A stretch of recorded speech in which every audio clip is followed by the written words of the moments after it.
Em alguns eventos, antes da apresentação da pessoa principal, tem então alguns momentos antes nos quais algumas outras pessoas fazem algumas apresentações.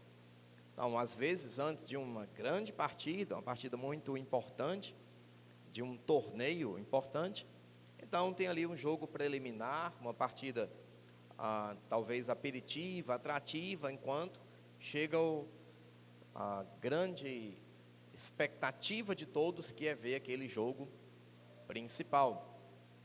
Antes de iniciar um filme, quando se está no cinema aguardando aquele filme, alguns instantes antes são de trailers.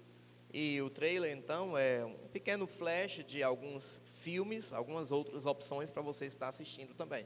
Então, aquilo vai servindo como um aperitivo. E algumas outras vezes, antes de chegar alguém célebre, então, chega outra pessoa para fazer toda aquela apresentação da pessoa.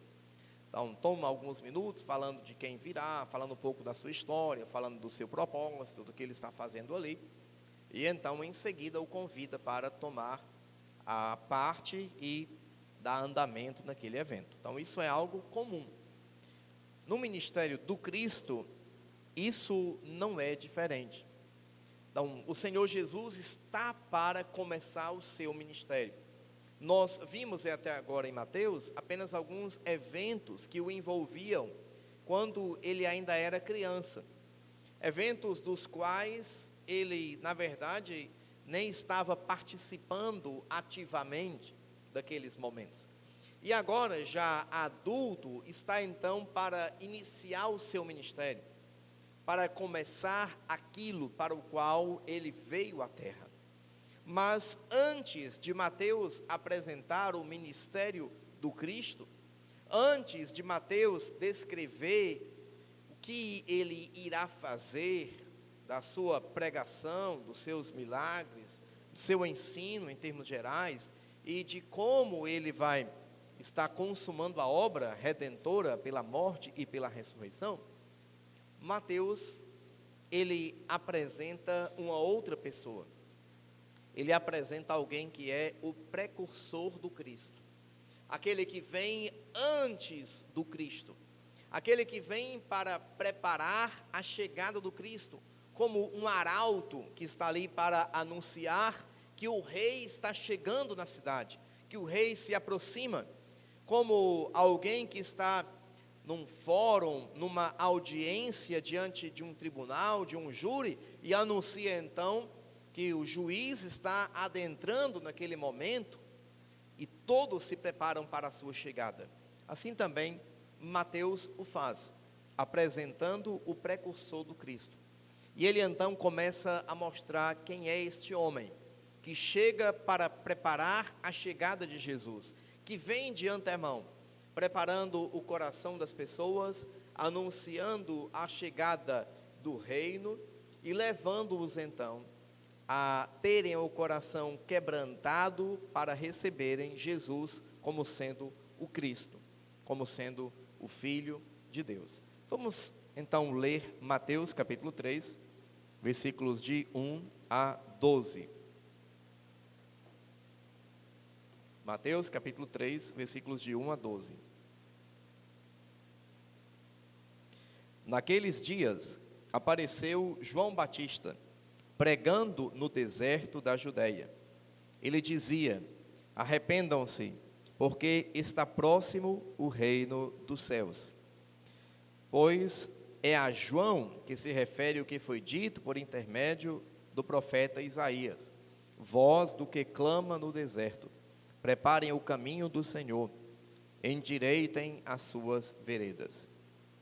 João usava uma roupa feita de pelos de camelo e um cinto de couro.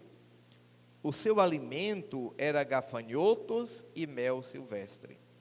Então, os moradores de Jerusalém, de toda a Judeia e de toda a região em volta do Jordão, iam até onde ele estava. E confessando os seus pecados, eram batizados por ele no rio Jordão.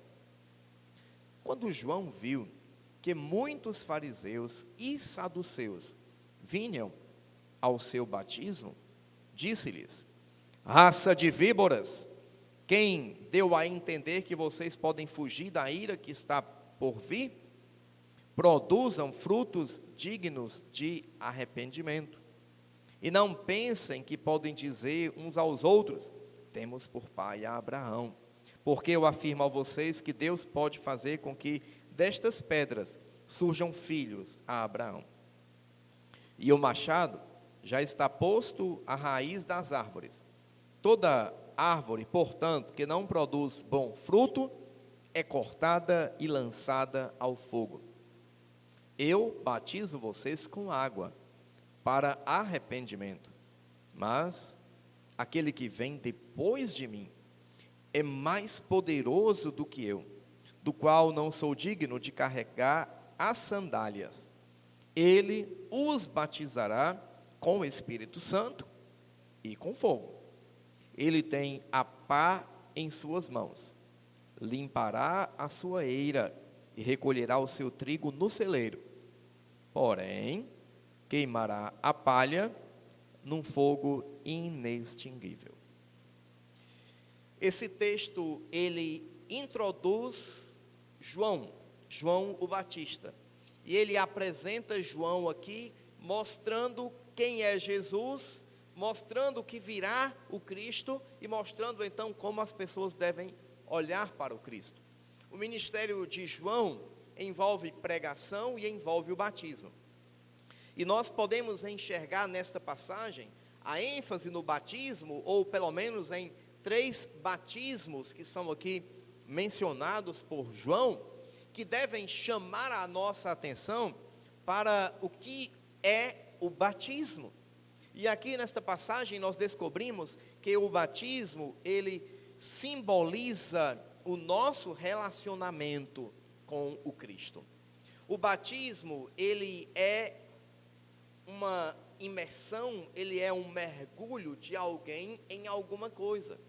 E ao ser mergulhado em alguma coisa, esse batismo está mostrando em que nível e como está se dando o nosso relacionamento para com o Cristo.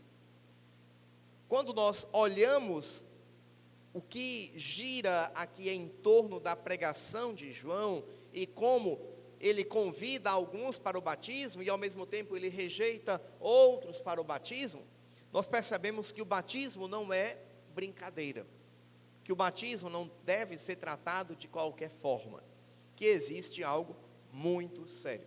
Na verdade, começa-se a falar de batismo já no primeiro versículo, onde nós encontramos dos versículos de 1 até 6, o primeiro dos batismos descritos aqui, que é o batismo com água. E o batismo com água, ele é aqui um símbolo para falar de substituição, é um símbolo para falar de identificação, é um símbolo para falar da união do crente com o Senhor Jesus Cristo, através do arrependimento e da morte de Cristo na cruz, substituindo o pecador arrependido. Como é que nós enxergamos isso? Logo no primeiro versículo, nós temos aqui algo bem marcante para nós. Mateus começa dizendo: naqueles dias apareceu João Batista pregando no deserto da Judeia. Você observa que aqui algumas coisas parecem que já seriam naturais para os leitores. Parece que para os leitores, aqueles dias, João Batista e deserto da Judeia, é uma coisa que não necessita de nenhuma explicação. Para nós, talvez, precise de um pouquinho mais de explicação para entendermos o que é, quais são aqueles dias, quem era João Batista e o que é o deserto da Judeia. Então, vamos tentar entender essas 3 expressões. João Batista, na verdade, não está falando o nome e o sobrenome de alguém, como nós muitas vezes pensamos, que Batista já é o sobrenome de João. Nesse caso, não é. Nesse caso, está falando de algo que caracteriza João, de algo que João faz, de algo que João é, não do nome que ele tem.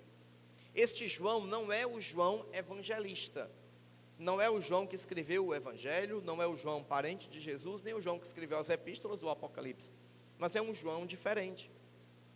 É um João que também é primo de Jesus, ele é filho de Isabel, e ele tem um parentesco com o Senhor Jesus, ele nasce alguns meses antes de Jesus, mas ele foi vocacionado por Deus para o ministério muito importante, e foi cheio com o Espírito Santo ainda no ventre materno para este ministério. Quando nós lemos João Batista, a palavra Batista quer dizer aquele que batiza. E isso para nós é fácil de entendermos. Talvez você pode chamar alguém assim, João Marceneiro, ou fulano pedreiro, ou Beltrano ferreiro. Então você já chama alguém, e aquele adjetivo que vai falar da atribuição da pessoa, daquilo que ele faz, já passa a ser quase o quê? Parte do nome daquela pessoa, não é? Tanto que você talvez conheça alguém, porque é fulano, talvez, ou se não é fulano ferreiro, é fulano da farmácia, ou fulano da funerária, ou Beltrano do mercantil, ou cicrano daquilo. Você já tem então algo que quando você fala da pessoa, você já fala de algo que caracteriza aquela pessoa e que identifica. Quando está falando de João, João era um nome talvez mais comum em Israel do que José é para nós aqui no Ceará. Então perceba que há necessidade de especificar quem é este João. Aqui é João, se fôssemos traduzir o grego ao pé da letra, a frase seria um pouquinho maior. João, aquele que batiza. Então, o particípio aqui, ele teria que requerer algumas palavras a mais, para nós entendermos que não é um mero sobrenome que está sendo colocado. Então surge João Batista, aparece João Batista. Quando? Primeira frase do versículo, naqueles dias. Que dias? Então, observe, nós não estamos mais olhando Jesus quando os magos chegam, não estamos mais olhando Jesus voltando lá do Egito, mas estamos olhando Jesus onde? Aqueles dias seria o mesmo que dizer quando eles estavam morando lá na cidade de Nazaré, na Galileia. Lembra que foi aí que Mateus deixou Jesus e a sua mãe e o seu padrasto, não é? O seu pai adotivo? Então ficou ali. Eles então vão para Nazaré, lá na região norte de Israel, e ficam habitando ali.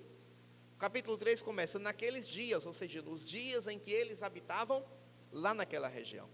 E essa passagem, ela é a primeira passagem do Evangelho de Mateus que faz com que Mateus esteja em paralelo com os outros evangelhos.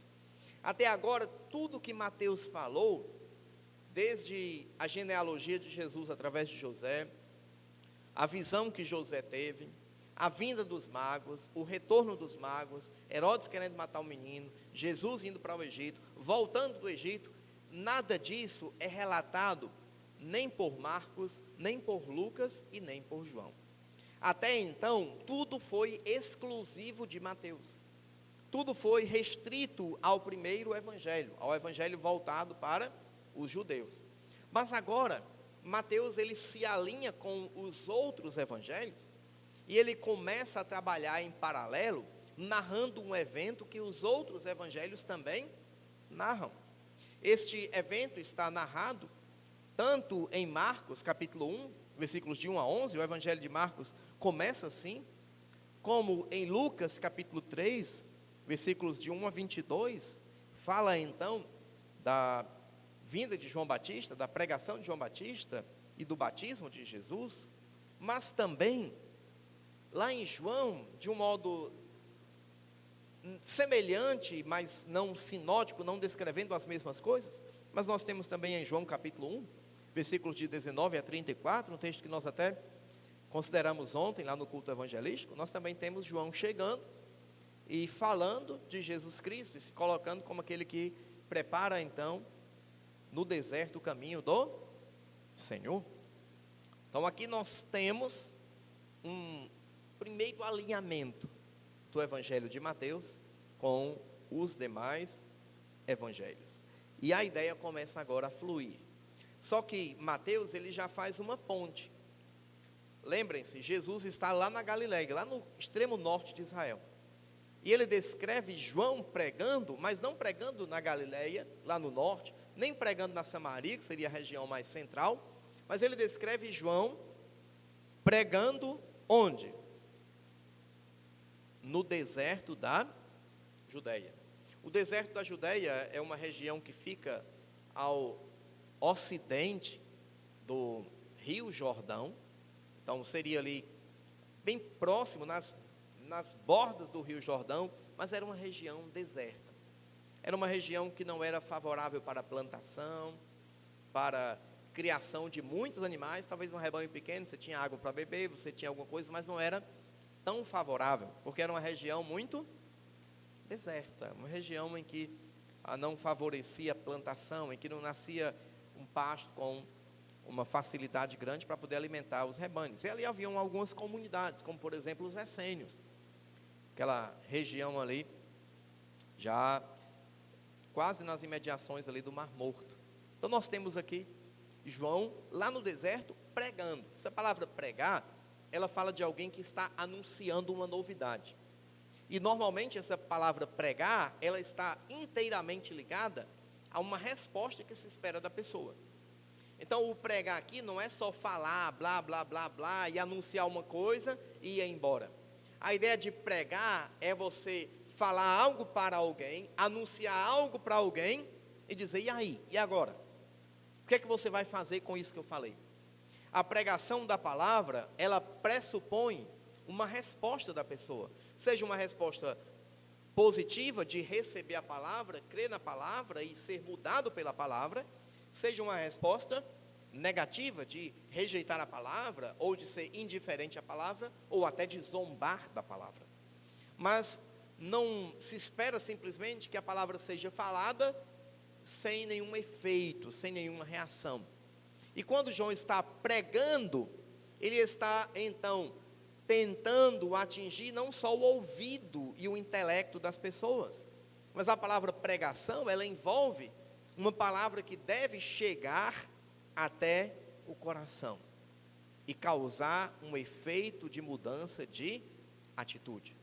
Isso é o que nós chamamos de arrependimento. E é justamente esta palavra de João, versículo 2. Ele resume a pregação dele em 2 temas. O primeiro tema, arrependimento. O segundo tema, o reino dos céus. Ele diz, arrependam-se. A palavra arrependimento, palavra grega metanoia, literalmente seria mudança de mente. E de fato envolve uma mudança de pensamento, uma mudança de perspectiva, um modo diferente de ver as coisas. Então você antes tinha uma ideia, pensava de um jeito, mas agora você tem uma outra ideia, você pensa de um outro jeito. Então isso é arrependimento. Você antes gostava disso, achava isso aqui interessante, só que agora você viu que isso aqui não é bom. Você entende que bom é aquilo ali, então você mudou a sua mente. Então isso é arrependimento. Arrependimento também pode falar do sentimento, não apenas algo intelectual, mas também algo emocional, de você não se sentir bem com algo que para você era costumeiro, que para você era algo comum. Então aquilo agora lhe causa um sentimento de desgosto, ou um sentimento de frustração, ou um sentimento de tristeza, ou um sentimento de culpa, ou um sentimento diferente, mas um sentimento negativo com relação a alguma coisa. E esta palavra também, ela significa mudança de atitude. Porque quando se muda o modo de pensar, e se muda o modo de sentir, consequentemente também se muda o modo de agir. Quando se muda só a mente, mas não muda o sentimento, ou quando muda só o sentimento, mas não muda o raciocínio, raramente vai ser uma mudança verdadeira. Pode ser uma mudança circunstancial. Mas quando se muda por completo, isso chama-se arrependimento. E esse arrependimento, ele leva a pessoa a ter uma atitude diferente. Nós podemos encontrar palavra semelhante a essa no Antigo Testamento, só que traduzindo outra palavra lá do hebraico, e ela vai falar que Deus se arrependeu. E fala isso duas vezes. Fala em Gênesis, capítulo 6, quando diz que Deus se arrependeu de ter criado o homem, e agora Deus vai destruir o homem com o dilúvio. Não é que Deus está se sentindo culpado, não é que Deus, ele não tinha pensado bem, agora ele viu, rapaz, eu errei, não era para eu ter feito o homem. Não é nesse sentido. Mas a ideia lá é que o sentimento que Deus tem para com a humanidade, diante do que a humanidade está fazendo, diante de como a humanidade o está tratando, o levou a mudar a sua atitude para com a humanidade. Enquanto que ele queria ver a humanidade crescendo e se multiplicando, ele mudou a atitude. Porque aquilo pesou tanto no seu coração, que agora ele quer destruir a humanidade e começar de novo. Começar a partir de Noé e sua família. Acontece o inverso, quando Deus envia Jonas a Nínive para pregar. Lá em Nínive o povo estava depravado. E Deus então anuncia, abre parênteses aqui, que se eles continuassem do jeito que eles estavam, fecha parênteses, eles seriam destruídos em 40 dias. Essa parte do parênteses não está na mensagem, mas ela está implícita. Porque senão, Deus não teria mandado Jonas ir lá pregar para eles, para anunciar a destruição iminente deles. Deus envia Jonas justamente para dar a eles oportunidade. Assim como a pregação de Noé era para atingir o coração e mudar o coração do povo, a pregação de Jonas é para atingir o coração do povo e mudar o coração do povo. Pregação implica em atingir o coração e mudar a atitude das pessoas. E lá em Nínive, o povo se arrepende, e o texto diz que Deus também se arrependeu da calamidade que ele anunciou que faria. Não é que Deus disse, puxa, para que eu disse que ia fazer isso? Agora também não vou mais fazer. Como um pai que impõe uma proibição para o filho, ou que promete um presente para o filho, aí pouco tempo depois ele volta atrás. Não era para eu ter feito isso, né? Não, vem aqui, eu mudei de ideia. Não, mas a ideia é, o filho mudou o comportamento. A atitude dele agora é outra. Então, consequentemente, o pai também acaba mudando a sua atitude. Se você continuar assim, minha atitude vai ser essa. Agora, como sua atitude é essa agora, então eu também vou mudar minha atitude e vou fazer com você assim. E Deus fez isso lá em Nínive. Ele não destruiu, ele mudou a sua atitude. Enquanto que o seu sentimento era de tristeza, de desgosto com as pessoas, e iria então cortar o mal pela raiz, agora a sua atitude é de alegria, por ver que eles se arrependeram, e ele agora vai preservá-los pelo menos por mais uma geração. É isso que Jonas está chamando o povo de Israel para fazer. Para mudar pensamento, sentimento e atitude. Para se arrepender. Arrependimento não é uma mera prática religiosa, que você então, eu não faço mais isso porque a igreja proíbe. Eu não faço mais aquilo porque se o pastor souber, ele vai levar para ser disciplinado. Eu não faço mais aquilo. Não é uma simplesmente preocupação excessiva com regras. Arrependimento não é simplesmente um remorso, um sentimento de tristeza, de desgosto, ou um medo das consequências. Arrependimento envolve uma mudança de atitude. Isso não quer dizer que em algumas vezes, você deixou de gostar daquilo. Vamos imaginar que você gostava de fazer algo errado.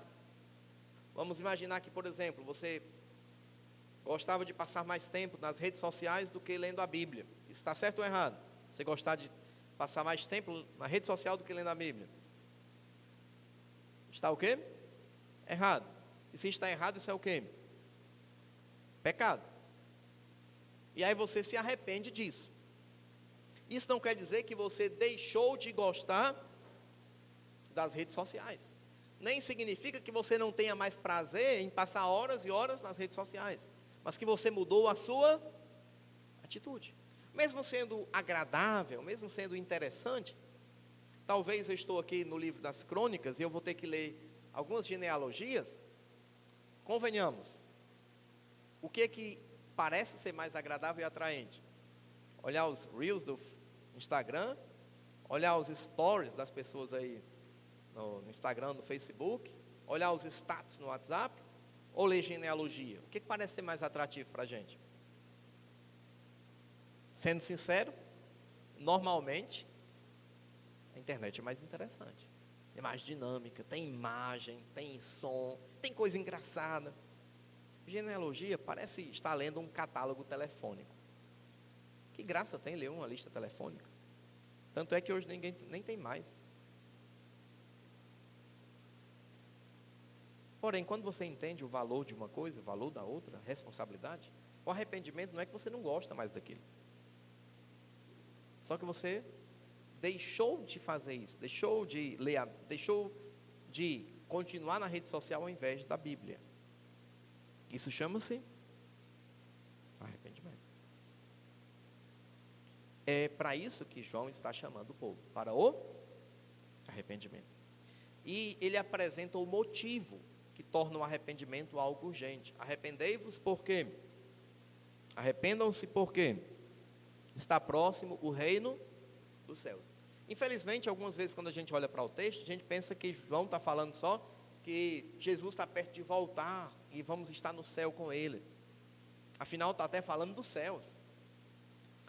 Porém, quando nós encontramos o reino é uma profecia do Antigo Testamento, ou melhor, praticamente todo o Antigo Testamento fala no reino. O reino terreno seria Israel, mas fala de um reino que está para chegar. Fala de um grande rei que quando viesse, as portas iriam levantar suas cabeças para o rei passar, o rei da glória. Fala de um grande rei que viria. E aí nós acabamos de ler em Mateus, pouco tempo atrás, que vieram alguns astrólogos lá do Oriente, procurando quem?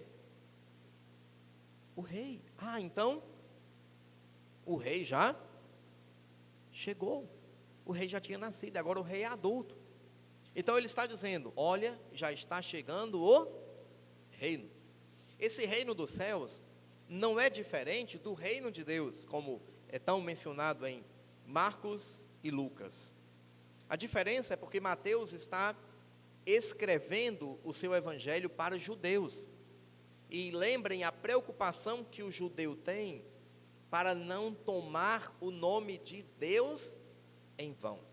Então, para evitar um desgaste desnecessário por uma só palavra que vai ter o mesmo significado, afinal, os judeus, eles preferiam, quando iam falar de Deus, eles não usavam o nome Deus, muitas vezes, eles usavam o nome céus.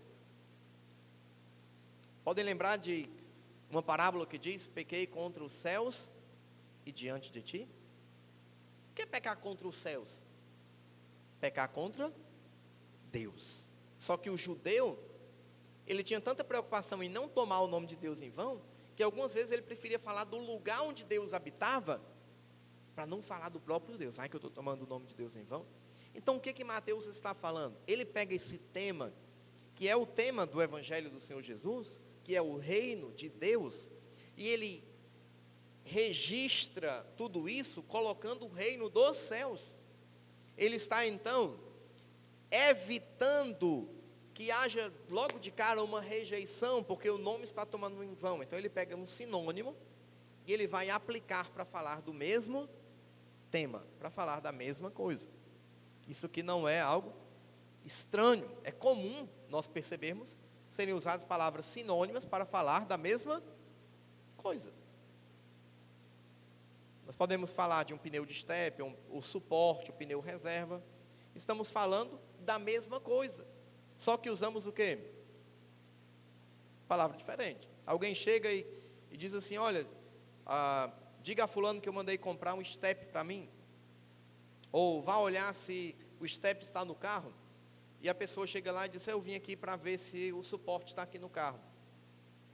Então, ele está distorcendo o que o outro falou? Não, ele está apenas usando um sinônimo para transmitir a mesma mensagem. E se uma palavra pode causar já uma dificuldade de aceitação, então é prudente que a gente faça isso. que a gente tempere com sal as palavras, para que elas sejam agradáveis. Mateus está fazendo isso. E é por isso que ele apresenta aqui, não chamando diretamente de reino de Deus. Ele vai mencionar isso no capítulo 12, e mais em 2 outras passagens, mas por via de regra, ele sempre usa a expressão, o reino dos céus, está chegando. Mas quando ele diz que o reino dos céus está chegando, ele não quer dizer que o céu está chegando, ou que a nossa ida para o céu está chegando. Ele está dizendo que aquele reino prometido no Antigo Testamento está prestes a começar. Que aquilo que havia sido anunciado pelos profetas está à beira, está às portas. E só falta o rei inaugurar para que o reino comece. Então, quando fala do reino, isso inclui os salvos de Israel, já dos dias de Jesus. Isso inclui a igreja do dia dos apóstolos, passando aí pelo período antigo, médio e contemporâneo. E envolve aqueles que serão salvos na tribulação. Ele engloba todo mundo. O rei chegou. O reino está sendo plantado. E se você for olhar as parábolas do reino, você vai entender melhor como o reino de Deus é comparado a um grão de mostarda. O reino de Deus é comparado a uma grande pesca. O reino de Deus é comparado a um tesouro escondido no campo. O reino de Deus é comparado a isso. E não é que o reino ele é uma coisa futura, mas nós já estamos vivendo hoje no reino de Deus. E João está dizendo para seus ouvintes, o reino está chegando, o reino está às portas, então aproveitem para se arrepender logo, para que vocês possam entrar no reino dos céus, para que vocês possam adentrar neste reino que está chegando aqui até nós. Esta é a mensagem que João falava. O versículo 3 apresenta Mateus descrevendo quem é João Batista à luz da escatologia. E ele diz: João é o que se refere, pois é a João que se refere o que foi dito por meio do profeta Isaías. Voz do que clama no deserto, preparem o caminho do Senhor, endireitem as suas veredas. Mateus está citando aqui Isaías capítulo 40, versículo 3. O contexto lá é o contexto do regresso do povo para a região de Judá e para ocupar o território de Israel. Só uma curiosidade, que sempre que tem algumas coisas que eu não consigo deixar passar despercebido, quando se trata de Isaías. Eu gosto de chamar Isaías de a mini Bíblia. Por quê? Porque Isaías tem quantos capítulos? 66, assim como a Bíblia tem 66 livros. Os 39 primeiros capítulos de Isaías, assim como os 39 primeiros livros da Bíblia, focam no juízo de Deus, na necessidade que o povo tem de mudar e de como eles são incapazes de resolver o seu problema sozinho. Do capítulo 40 ao capítulo 66, ou seja, os 27 últimos capítulos de Isaías, assim como os 27 últimos livros da Bíblia, que nós chamamos o Novo Testamento, anunciam Deus providenciando salvação, Deus providenciando redenção. E é interessante que o capítulo 40 de Isaías, se você perceber, ele é o primeiro capítulo para falar do regresso do povo. Ele já começa com a promessa de que Deus vai estar trazendo o seu povo de volta, lá da Babilônia, do cativeiro, para Jerusalém e para aquela região. Em outras palavras, para o deserto da Judéia, onde João está. E quando nós olhamos para como aquela profecia de Isaías 40 se dá, é dito que deve ir alguém na frente, preparando o caminho do Senhor no deserto, porque Deus vai caminhar na frente do povo por todos aqueles 1.400 quilômetros, desde a Babilônia até Jerusalém. Deus vai na frente do povo, e o caminho do Senhor deve estar preparado, porque Deus é quem está salvando o povo, Deus é quem está levando o povo. Mas tinha que ir alguém na frente, tapando os buracos, tampando as grotas da estrada, planando o caminho, para que o Senhor possa passar com a sua comitiva de um modo majestoso, e não no meio de uma vereda cheia de matos e buracos e coisas tortuosas, que Ele possa passar com toda a sua majestade. João, Mateus diz, é aquele que vai na frente, tampando os buracos, é aquele que vai lá tampando as grotas, é aquele que vai anunciando: olha, atrás de mim está vindo o grande Senhor, eu estou aqui preparando o caminho dele, tapando os buracos, planando o que vem pela frente, endireitando o caminho do Senhor. João é esse. No Evangelho de João, ele fala que o próprio João Batista diz isso de si, né? Eu sou aquele de quem falou o profeta Isaías. E aqui nós temos Mateus aplicando aquela profecia lá do Antigo Testamento para João Batista. Ele é o precursor do Cristo, e ele está então preparando a chegada do Senhor. E como é o visual de João? Como é que ele se identifica como esse que vem preparar o caminho do Senhor? Você não pode separar o versículo 3 do versículo 4. O versículo 4 diz que João, ele se vestia e se alimentava de um modo um tanto quanto exótico. Ele se vestia com roupas de pelos de camelo. Ele usava um cinto de quê? De couro. E o alimento dele era o quê? Gafanhoto e mel. Então, se houvesse algum ambientalista nos dias de João, João seria um verdadeiro inimigo do ambientalista.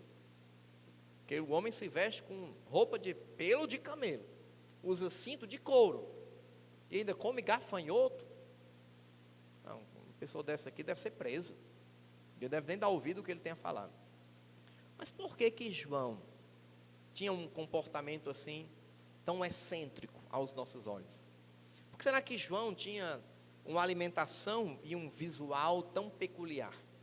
Primeiro, o próprio lugar onde João habitava, no deserto, já o identifica com os profetas do Antigo Testamento. Já remonta na nossa mente que João não é uma pessoa comum. Ele não é mais um no meio da multidão de uma cidade. Ele é alguém de fora. Ele é alguém independente. Mas esse visual, pelos de camelo e cinto de couro, ele identificava de um modo especial um profeta. Ele chamava a atenção para alguém que nós devemos lembrar muito bem. Em 2 Reis, vocês lembram com quem começa o livro de 2 Reis? Capítulo 1, versículo 8. Vamos para lá. Deixa aberto aqui sua Bíblia em Mateus e vamos rapidamente para 2 Reis.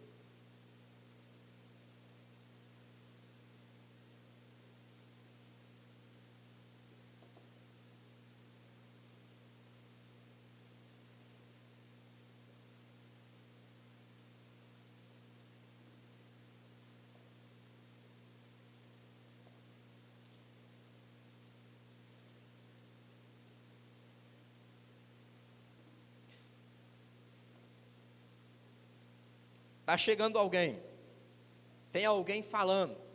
Quem será essa pessoa? Não sei. Então vamos ver se a gente descobre quem é pela aparência. No versículo 7, o rei pergunta: qual era a aparência do homem que veio ao encontro de vocês e falou essas palavras? Aí eles responderam o quê? Era um homem vestido de pelos, com um cinto de couro na cintura. Então o rei diz: quem é? Elias. Então essa identificação de estar vestido de pelos e com cinto de couro na cintura, já era um visual que identificava, que relacionava João Batista, não a qualquer profeta, mas que o relacionava diretamente a quem? A Elias. Tanto que o rei já diz logo: então é Elias, não tem nem o que pensar. O último livro do Antigo Testamento, o livro de Malaquias, ele termina com uma promessa. Em Malaquias capítulo 4, aí no caso, se você está em Mateus, basta virar algumas páginas. Versículos 5 e 6, fala de alguém que Deus enviaria no lugar, que enviaria adiante do Messias, que enviaria adiante de si, para preparar o povo para receber. E ele diz o seguinte, Malaquias 4, versículos 5 e 6. Eis que eu lhes enviarei o profeta Elias, antes que venha o grande e terrível dia do Senhor. Ele converterá o coração dos pais aos filhos, e o coração dos filhos aos pais, para que eu não venha e castigue a terra com maldição. Deus está, através de Malaquias, anunciando que antes de vir o fim, antes de vir a destruição e o juízo, ele enviaria um profeta no caráter e na atitude de qual profeta? Do profeta Elias. Um profeta que vai bater de frente com autoridades, um profeta que vai pregar o arrependimento, um profeta que vai condenar um rei quando ele não estiver de acordo com o que deveria fazer. Elias fez isso? Com quem? Qual foi o rei? Com Acabe. E o que aconteceu? Quem quis matar Elias por causa disso? A mulher do rei. João Batista fez isso também? Com quem? Com Herodes. E quem quis matar João Batista?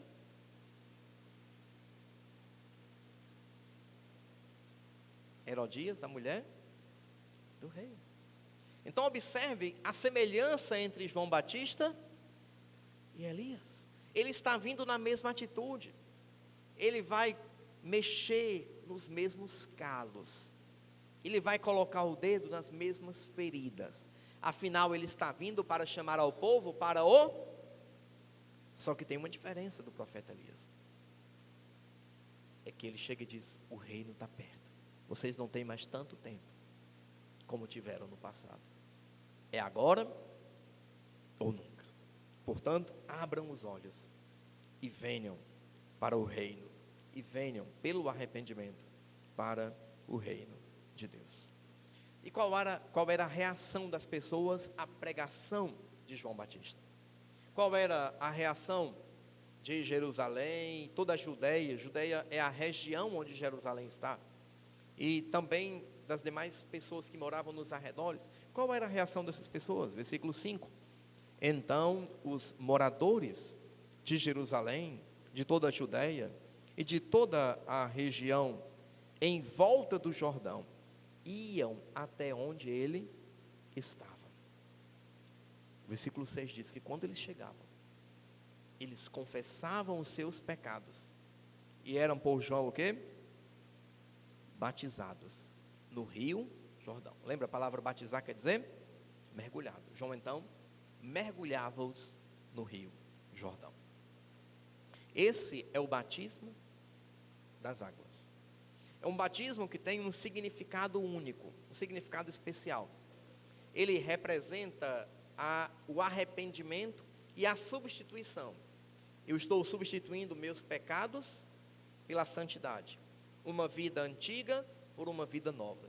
E esse mesmo batismo, esse mesmo símbolo, ele vai mais na frente ser aproveitado por Jesus para falar da sua igreja, onde as pessoas se identificam com ele na morte, quando estão em pé na água, sendo sepultados, quando estão sendo mergulhados na água, e sendo ressurretos com ele para uma nova vida, quando estão saindo da água.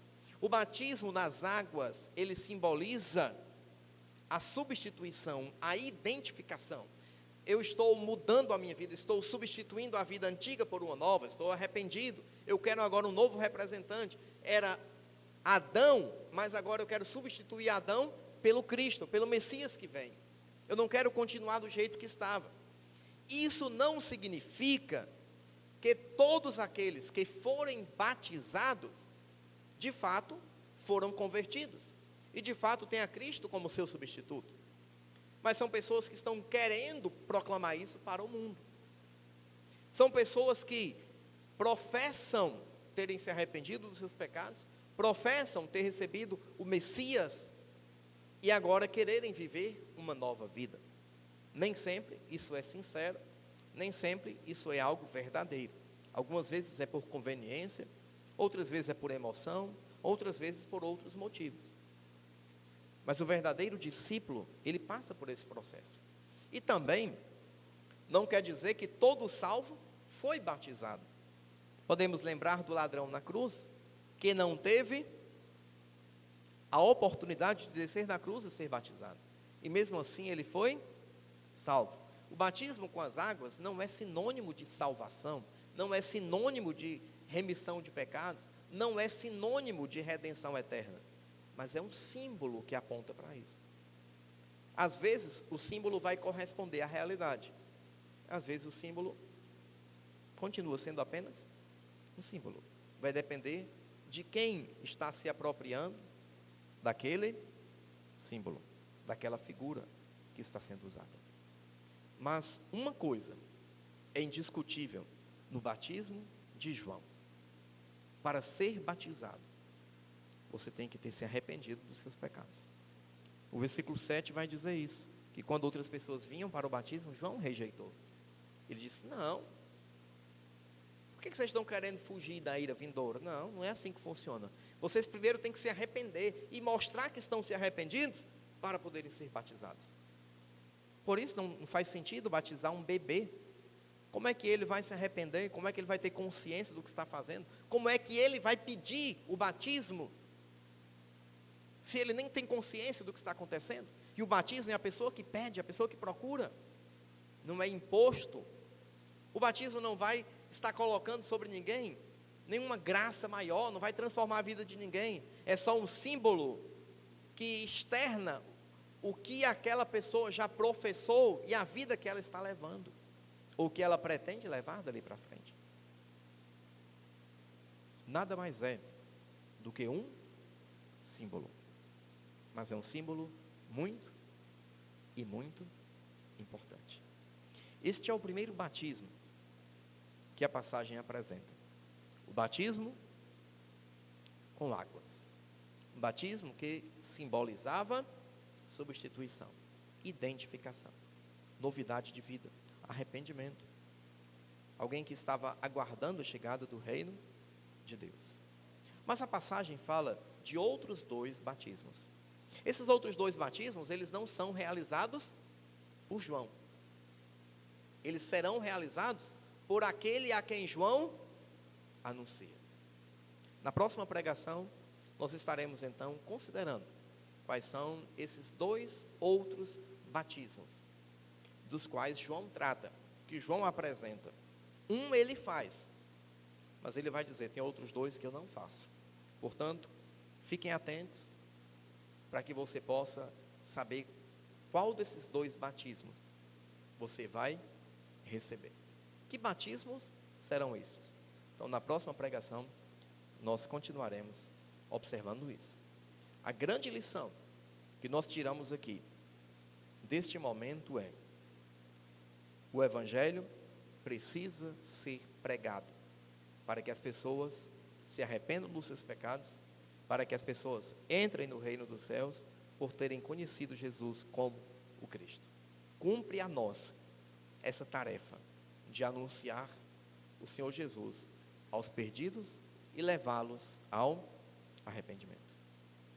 E caso alguém que está aqui, que ainda não tem Jesus como o Cristo, que ainda não o tem como seu Senhor e Salvador, que ainda está levando uma vida para si mesmo, que ainda não passou pelo processo de transformação, você precisa dar ouvido à pregação do Evangelho. Arrependa-se, converta-se, porque o reino dos céus é chegado. Você tem a oportunidade de entrar nesse reino dos céus. Mas o próprio Jesus disse a Nicodemos em João capítulo 3, se alguém não nascer de novo, não pode ver o reino de Deus. Você precisa nascer de novo. Você precisa receber Jesus como seu Senhor e Salvador. Você precisa se arrepender dos seus pecados, para tê-los perdoado em Cristo e ter a vida eterna. Que o Senhor esteja abençoando ricamente a cada um.